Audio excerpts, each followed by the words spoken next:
సాయిరామ్. బాబా భక్తులందరికీ కూడా నమస్కారం అండి. అందరూ కూడా సుఖంగా సంతోషంగా ఎప్పుడూ కూడా ఆనందంగా ఉండాలి అని చెప్పి ఆ బాబాగారి తరపున నేను కూడా మనస్ఫూర్తిగా కోరుకుంటున్నాను. ఈరోజు బాబాగారు అందించే సందేశం ఏంటి అంటే కనుక, తల్లి మే 17 ఉదయం 10 గంటల 10 నిమిషాలకు ఊహకందని ప్లాను, గొప్ప శుభవార్త, తొందరగా వినమ్మా అని చెప్పి ఏదో ఒక తెలియని సందేశాన్ని బాబాగారు ఈరోజు మనకి అందించాలి అని మన ముందుకు వచ్చారండి. మరి బాబాగారు అందించాలి అనుకుంటున్న ఆ సందేశం ఏంటో మనం బాబాగారి మాటల్లోనే తెలుసుకుందాం.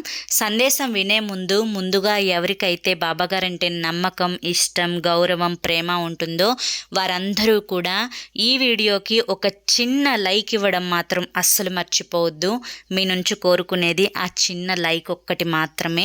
అంతేకాకుండా ఛానల్ని కూడా సబ్స్క్రైబ్ చేసుకోండి. ఇక చాలామంది కూడా ఈ మధ్య గురువుగారి గురించి అడుగుతున్నారు. అక్క కష్టాల్లో ఉన్నామక్క, చాలా ఇబ్బందులు పడుతున్నామక్క, నెంబర్ చెప్పండి అక్క అని చెప్పి అడుగుతున్నారు. వారి కోసం మరొక్కసారి చెప్తున్నానండి. శ్రీ షిరిడి సాయిబాబా ఆశీస్సులతో జ్యోతిష్యం చెప్పబడును. గురూజీ శివరామరాజు గారు. Phone number 9959422552. మీరు ఇప్పటి వరకు ఎక్కడెక్కడో జ్యోతిష్యం చెప్పించుకొని ఉంటారు. దానివల్ల మీరు ఎటువంటి ఉపయోగం అనేది పొంది ఉండరు. కానీ ఈ గురువుగారి దగ్గర అలా కాదండి. మీ సమస్యలు ఏవైనా కానీ, ప్రేమ, పెళ్ళి, ఉద్యోగం, రాజకీయం, సంతానం లేక ఇబ్బంది పడుతున్న, భార్యాభర్తల మధ్య గొడవలు ఉన్నా కానీ, అప్పుల బాధలు ఉన్నా కానీ, ఇలా మీ జీవితంలో ప్రతి సమస్యకు కూడా ఆ సమస్యకు తగిన పూజలు చేసి గురువుగారు పూర్తి పరిష్కారాన్ని అయితే చూపిస్తారండి. ఒక్కసారి నమ్మకంతో కాల్ చేసి చూడండి. గురువుగారు చెప్పింది చెప్పినట్లు జరుగుతుంది.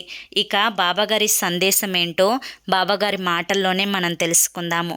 బిడ్డ, ఎన్నో రోజుల నుంచి నా వాక్కు కోసం ఎదురు చూస్తూ ఉన్నావు. నీ మనసులో అనుకుంటున్నది జరుగుతుందా లేదా జరగదా అని చెప్పి ఒక చిన్న సందేహంతో సతమతమైపోతూ ఉన్నావు. మరి అది నీకు జరిగితే జీవితంలో కష్టాల నుంచి బయటపడతాను, అన్నీ కూడా నాకు అనుకూలంగా జరుగుతాయి, ఈ ఒక్కటి కూడా నా జీవితంలో జరిగేలా చూడండి బాబా అని చెప్పి ఎన్నోసార్లు నా పాదాల మీద పడి మొరపెట్టుకున్నావు. అయితే నీ యొక్క ప్రతి ప్రశ్నకు, నువ్వు కోరుకున్న ప్రతి కోరికకు, నువ్వు జరగాలి అనుకుంటున్న ప్రతి వాక్కుకు కూడా ఈ చిన్న కథలో నీకు సమాధానం దొరుకుతుంది. జాగ్రత్తగా వినమ్మా అని చెప్పి బాబాగారు ఒక చిన్న కథని మనకు వినిపించాలి అనుకుంటున్నారండి. ఒక పెద్ద పడవ ఉంది. ఆ పడవ సముద్రం మీద ప్రయాణానికి రెడీగా ఉంది. ఆ పడవలో అన్ని రకాల వ్యక్తుల వాళ్ళు ఎక్కారు. అంటే ఈత వచ్చిన వాళ్ళు, ఈత రాని వాళ్ళు, ధనం ఉన్నవాళ్ళు, సామాన్యులు, పేదవాళ్ళు, అలా అన్ని రకాల వాళ్ళు కూడా ఆ పడవలో ఎక్కారు. ఆ పడవ సముద్రం నడి మధ్య భాగం వరకు కూడా బాగా ప్రయాణిస్తుంది. ఇక హఠాత్తుగా సముద్రం నడి మధ్యలోకి రాగానే ఒక పెద్ద గాలి దుమారం అయితే లేచింది. ఇక మీ అందరికీ తెలిసిన విషయమే కదా తల్లి, గాలి దుమారం వచ్చినప్పుడు సముద్రం యొక్క పరిస్థితి అతలాకుతలంగా ఉంటుంది. అదేవిధంగా ఇక్కడ కూడా సముద్రం చాలా అస్తవ్యస్తంగా మారిపోయింది. పెద్ద పెద్ద అలలు, సముద్రంలో సుడిగుండాలు, పెద్ద గాలి, ఎటు నుంచి ఎటు అలలు వెళ్తున్నాయో కూడా అర్థం కాని అయోమయ స్థితిలో సముద్రం అనేది ఉంది. ఇక పడవ కూడా అటు ఇటు ఒరుగుతూ, మునుగుతూ, తేలుతూ పడవలోకి నీళ్లు కూడా వచ్చేసాయి. ఇక ఆ పడవలో ఉన్న వారందరూ కూడా భయపడిపోతున్నారు. ప్రాణాలని అరిచేతిలో పెట్టుకున్నారు. ఏం జరుగుతుందో అర్థం కాని స్థితిలో ఉన్నారు. అయితే కొంతమంది కాదు, చాలామంది, 99% మంది ఏమనుకున్నారంటే ఇక్కడ నుంచి దూకి ఇక్కడ ఈత కొట్టుకుంటూనైనా ఒడ్డుకు చేరవచ్చు. అదే ఈ పడవలో కనుక ఉన్నాము అంటే పడవ పూర్తిగా సముద్రం అడుగు భాగానికి వెళ్ళిపోతుంది, ప్రాణం పోయే అవకాశం ఖచ్చితంగా ఉంది అని చెప్పి అనుకొని అందరూ కూడా ఒక మాట మీద ఆ పడవలో నుంచి సముద్రంలోకి దూకి ఈత వేసుకుంటూ వెళ్దాము అని చెప్పి ఒక్కసారిగా అందరూ దూకేశారు. కానీ ఒక్క వ్యక్తి మాత్రం ఏమనుకున్నాడు అంటే, నేను దూకినా కూడా నాకు ఈత రాదు, అటువంటప్పుడు దూకినా చనిపోతాను, దూకకపోయినా చనిపోతాను, కనుక ఈ పడవలో ఇక్కడే ఈ ఒక కడ్డీని పట్టుకొని ఈడే కూర్చుంటాను, ఏది ఎలా జరుగుతుందో అలా జరగనివ్వు, అంతా కూడా దైవ నిర్ణయం అని చెప్పి ఆ పడవలో ఒక పెద్ద కడ్డీ లాంటిది ఉంటే దాన్ని గట్టిగా పట్టుకొని అంతే కూర్చున్నాడు. మిగతా వాళ్ళందరూ కూడా పడవలో నుంచి కిందకి దూకేశారు.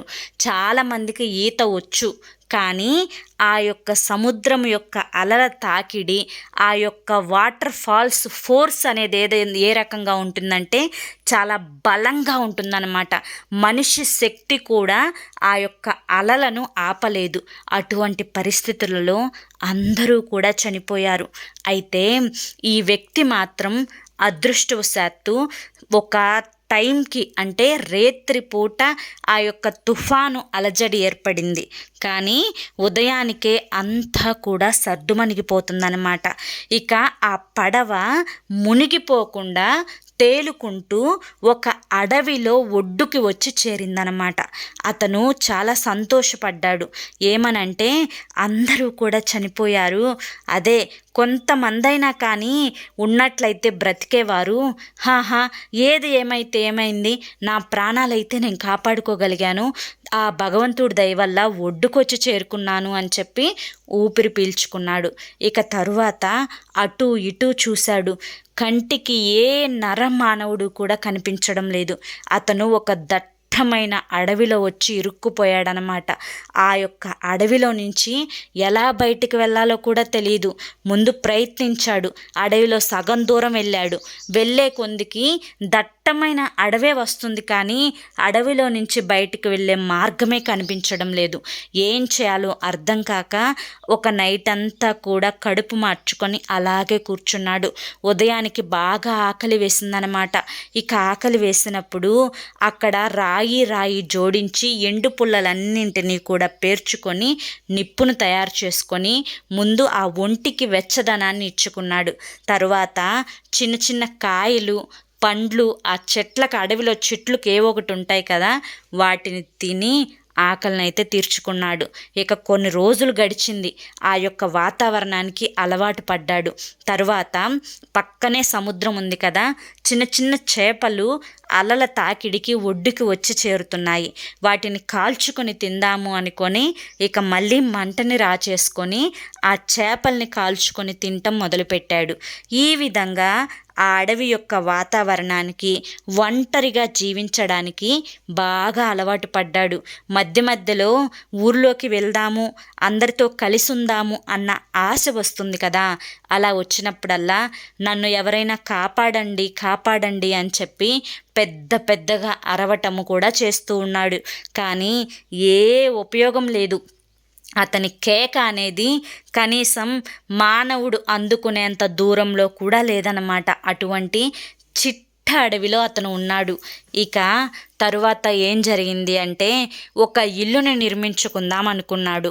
ఇక చక్కగా చిన్న చిన్న పుల్లల్ని, గట్టి పుల్లల్ని అన్నింటిని ఏరుకొని ఒక గుడారం లాగా ఏర్పరచుకొని అతను నివసించడానికి, అతను ఆ యొక్క రాక్షస జంతువులు ఉంటాయి కదా, అంటే క్రూర మృగాలు అంటాము, ఆ క్రూర మృగాల నుంచి తప్పించుకొని బతకడానికి ఒక గుడారాన్ని ఏర్పరచుకొని పగలల్లా బయట ఆహారం కోసం వెతుకులాడడం, నైట్ ఆ గుడారంలోకి వెళ్ళి పడుకోవడం చేసేవాడు. అయితే ఒకరోజు ఏం చేశాడు అంటే, ఆ గుడారానికి దగ్గరలో మంటని వేసి ఆ మంటను రాజేసి తరువాత చేపలు పట్టడానికని వెళ్ళాడు. ఆ చేపలు పట్టడానికి వెళ్ళి తిరిగి వెనక్కి వచ్చేసరికి అతను ఏర్పరచుకున్న ఆ గుడారం కూడా కాలిపోవడం మొదలుపెట్టింది. పెద్దగా ఏడ్చాడు. నాకే ఎందుకు ఇలా జరుగుతుంది, అయ్యో ఈ గుడారాన్ని ఏర్పరచుకోవడానికి నాకు దాదాపుగా నెల రోజులు సమయం పట్టింది. ఈ నెల రోజుల సమయంలో నాకంటూ ఒక స్థావరాన్ని ఈ అడవిలో జంతువుల నుంచి కాపాడుకోవడానికి ఏర్పరచుకున్నాను. ఇది కూడా కాలిపోయింది. ఎందుకు దేవుడు నన్ను ఇలా పరీక్షిస్తున్నాడు అని చెప్పి ఆ యొక్క ఆకాశం వైపు చూసి దేవుణ్ణి గట్టిగా తిట్టాడు. భగవంతుడా, నువ్వు అసలు ఉన్నావా అయ్యా?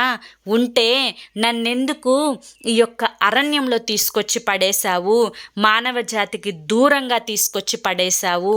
ఈ రకాన నేను ఏదో దొరికిన ఆకు కూరలు చేపలు కాల్చుకొని తినే దుస్థితిని కలుగు చేశావు. నోరు తెరిచి మాట్లాడదామంటే ఎవ్వరూ కూడా లేకుండా చేశావు. నువ్వు అసలు ఉన్నావయ్యా అని చెప్పి పెద్దగా దేవుడి మీద కేకలు వేయడం మొదలుపెట్టాడనమాట. ఆ గుడారం కాలిపోతుంటే పెద్ద మంటలు అనేవి ఎగిసి పడుతున్నాయి ఆ అరణ్యంలో. అప్పుడు ఆ సముద్రంలో దూరంగా ఒక పడవ అనేది వెళ్తూ కనిపించింది. ఈ యొక్క ఆ అగ్ని అంటే ఆ ఇల్లు తగలబడుతుంటే ఒక పెద్ద మంట వస్తుంది కదా, ఆ మంటని చూసి ఆ పడవ ఇటుగా ప్రయాణించింది. ఒక్కసారిగా ఏడుస్తూ ఉన్న అతని కళ్ళు పైకి తెరిచి చూసేసరికి ఇద్దరు మనుషులు ఆ పడవలో అతన్ని కేకలు వేసుకుంటూ ఇటుగా రావడం గమనించాడు. అతనికి చాలా సంతోషం కలిగింది. నేను ఎన్నో రోజుల నుంచి అరుస్తున్నాను, ఎప్పుడు రాని వారు నా కోసం ఈరోజు వస్తున్నారే అని చెప్పి మనసులో సంతోషపడిపోతున్నాడు. పడవ శాంతం దగ్గరికి వచ్చేసింది. ఇక పడవ ఆగింది కూడా. ఆగి అందులో నుంచి ఒక 4-5 మనుషులు కిందకి దిగి, నువ్వు ఇక్కడికి ఎలా వచ్చావు, ఎలా ఇరుక్కుపోయావు, ఎన్ని రోజుల నుంచి ఉన్నావు, నిన్ను కాపాడదామనే ఇక్కడికి వచ్చాము అని చెప్పి వారు చెప్పేసరికి ఇతనికి చాలా ఆనందం కలిగిందనమాట. ఎందుకంటే వీళ్ళు నన్ను ఇక్కడి నుంచి తీసుకొని అందరూ ఉన్న దగ్గర వదిలిపెడతారు అని చెప్పి సంతోషపడిపోతున్నాడు లోపల.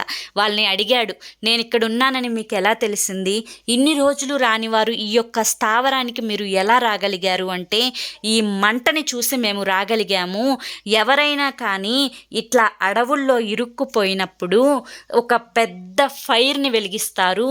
ఆ ఫైర్ని వెలిగించినప్పుడు అక్కడ ఎవరో మనుషులు ఉన్నారు అని చెప్పి గుర్తించి మేము అక్కడికి వెళ్ళి వాళ్ళని కాపాడుతూ ఉంటాము అని చెప్పేసరికి, ఓ దేవుణ్ణి నేను తిట్టాను కదా, భగవంతుడు నాకు ఈ విధంగా సహాయం చేశాడా అని చెప్పి దేవుణ్ణి తిట్టినందుకు ఒక్కసారి క్షమాపణ అడిగాడు మనసులో. నన్ను రక్షించడానికే ఈ గుడారం తగలబడేలా చేశారా?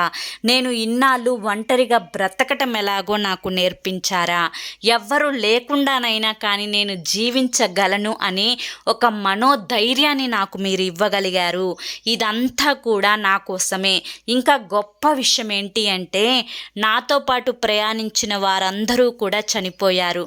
కానీ నేను ప్రాణాలతో బయటపడి ఇక్కడికి వచ్చి చేరి ఇక్కడ నా కడుపును నేను నింపుకోగలిగి ఒంటరిగా ధైర్యంగా ఉండి మళ్ళీ ప్రాణాలతో తిరిగి నా ఇంటికి వెళ్ళగలుగుతున్నాను అంటే ఇది నా యొక్క అదృష్టమే కదా అని చెప్పి అతను మనసులో అనుకొని సంతోషంగా వారి యొక్క పడవ ఎక్కి మళ్ళీ తన యొక్క నివాసానికి తను వెళ్ళిపోయాడు. ఇక్కడితో కథ ముగుస్తుంది. అయితే ఈ కథ ద్వారా బాబాగారు చెప్పాలి అనుకుంటున్న నీతి ఏంటి అంటే కనుక, తల్లి, నువ్వు ఏదైతే కోరుకుంటున్నావో, ఏదైతే ఆశపడుతున్నావో అది నీ జీవితంలో జరగడానికి ఒక సమయం అనేది ఖచ్చితంగా ఉంటుంది నాయనా. ఆ యొక్క సమయం అనేది, ఆ యొక్క ప్లాను అనేది నేను ముందే నీ కోసం ఏర్పరిచి ఉంచాను. అతను పడవలో నుంచి అతను ప్రాణాలతో అడవిలోకి చేరాడు. అతను అనుకోలేదు, నేను చనిపోతాననే అనుకున్నాడు. కానీ అతను క్షేమంగా ఆ పడవ నుంచి బయటపడి, ఆ ప్రమాదం నుంచి బయటపడి మళ్ళీ క్షేమంగా తను ఇంటికి వెళ్ళగలుగుతాను అని చెప్పి అతను అనుకోలేదు. అలాగే నీ జీవితంలో ఒక్కొక్కసారి ప్రాణం పోయే పరిస్థితులు వస్తాయి. అలా అని చెప్పి నీకు నేను ఏది కూడా చేయడం లేదు అని చెప్పి అర్థం కాదు. నేను ఏది చేసినా కూడా నీ కోసమే అని ఆలోచించుకోవాలి. తల్లి, నీ కోసం నేను ప్రతిదీ కూడా ఆలోచించే నీ కోసం నేను అమలు చేస్తూ ఉన్నాను. ఈ చిన్న చిన్న కష్టాలను చూసి భయపడాల్సిన అవసరమే లేదు బిడ్డ. నీ కోసం నేను ఒక ప్లాన్ అనేది తప్పకుండా వేసే ఉంచాను. ఆ ప్లాను అనేది నీ జీవితంలో అమలు జరిగింది అంటే నీ జీవితం కొత్తగా మారిపోతుంది. నువ్వు ఊహించని విధంగా మారిపోతుంది. నీ యొక్క కష్టాలన్నీ కూడా తీరిపోతాయి. నీ కోరికలన్నీ కూడా నెరవేరిపోతాయి. అసలు నువ్వు ఊహించని అద్భుతం అనేదే నీ జీవితంలో జరగబోతోంది తల్లి. రేపు ఉదయం అంటే మే 17వ తారీఖు ఉదయం 10:10 ఊహ కందని విషయం. నువ్వు ఒక సముద్రంలో పడి ఇప్పటి వరకు అల్లాడిపోతూ ఉన్నావు కదా, అంటే నీ యొక్క కష్టాల్లో పడి అల్లాడిపోతూ ఉన్నావు కదా, వాటన్నింటికీ కూడా ఒక సమాధానం అనేది రేపు 10:10 తప్పకుండా నీ జీవితంలో జరిగి తీరుతుంది. ఒక ఊహ కందని గొప్ప శుభవార్త అనేది నువ్వు వినబోతున్నావు. ఆ క్షణం నుంచి నీ జీవితం అంతా కూడా నువ్వు కోరుకున్న విధంగా మారబోతోంది. కనుక ఇక నువ్వు దేని గురించి ఆలోచించాల్సిన అవసరం లేదు. మనసుని ప్రశాంతంగా ఉంచుకో తల్లి. నువ్వు ఏదైతే భయపడుతున్నావో అది ఏది కూడా జరగదు. నువ్వు వేసే ప్రతి అడుగు కూడా నీ మనసు ఏది చెప్తే అలాగే వేయి. అంతేకాని ఎదుటివారి మాటలకు ఎటువంటి విలువనివ్వాల్సిన అవసరమే లేదు. కనుక జాగ్రత్త అనేది నీ జీవితంలో చాలా అవసరం. అదేవిధంగా నమ్మకం కూడా చాలా అవసరం. కొన్నిసార్లు నమ్మకం అనేది నీ జీవితాన్ని ఒక గొప్ప దారిలోకి తీసుకొని వెళ్తుంది అని చెప్పి నువ్వు గమనించి తీరాలి. అప్పుడప్పుడు కష్ట సమయం అనేది నీ జీవితంలో వచ్చినప్పుడు నేను నీకు తోడు ఉన్నాను అని చెప్పి పూర్తి నమ్మకాన్ని నా మీద కనుక నువ్వు వదిలిపెట్టి నువ్వు ధైర్యంగా కనుక ఉండగలిగితే నువ్వు ఊహించని అద్భుతం అనేది నీ జీవితంలో తప్పకుండా నేను జరిగేలా చూసుకుంటాను తల్లి. నా బిడ్డ ఏది చేస్తే సంతోషంగా ఉంటుంది, ఏది చేస్తే ఆనందంగా ఉంటుంది అని చెప్పి ఈ తండ్రికి తెలియదా అమ్మా చెప్పు. కనుక నీకు నేను ఉన్నాను అని నమ్మి ధైర్యంగా ముందడుగు వేయి. ప్రతిదీ కూడా నేనే చూసుకుంటాను. నా మీద నీకు ఉన్న నమ్మకం నీకు ప్రతి శుభవార్తని అందిస్తూనే ఉంటుంది. కనుక సంతోషంగా ఉండు తల్లి. నా గురుబలం అనేది నీకు వెన్నంటే ఉంటుంది అని గుర్తుంచుకో అని చెప్పి ఈరోజు మనకి బాబాగారు చాలా చక్కటి సందేశాన్ని అందించారండి. మరి బాబాగారు అందించిన ఈ సందేశం మీకు నచ్చింది అనిపిస్తే తప్పకుండా ఒక చిన్న లైక్ ఇవ్వడం మాత్రం మర్చిపోవద్దు. అదేవిధంగా ఛానల్ని సబ్స్క్రైబ్ చేసుకోవడం కూడా మర్చిపోవద్దు. మరి రేపు మరొక మంచి సందేశంతో తప్పకుండా కలుసుకుందాము. అంతవరకు కూడా బాబా ఆశీస్సులు మీపై ఉండాలి అని చెప్పి మనస్ఫూర్తిగా కోరుకుంటూ సర్వే జనా సుఖినో భవంతు. ఓం సాయిరామ్.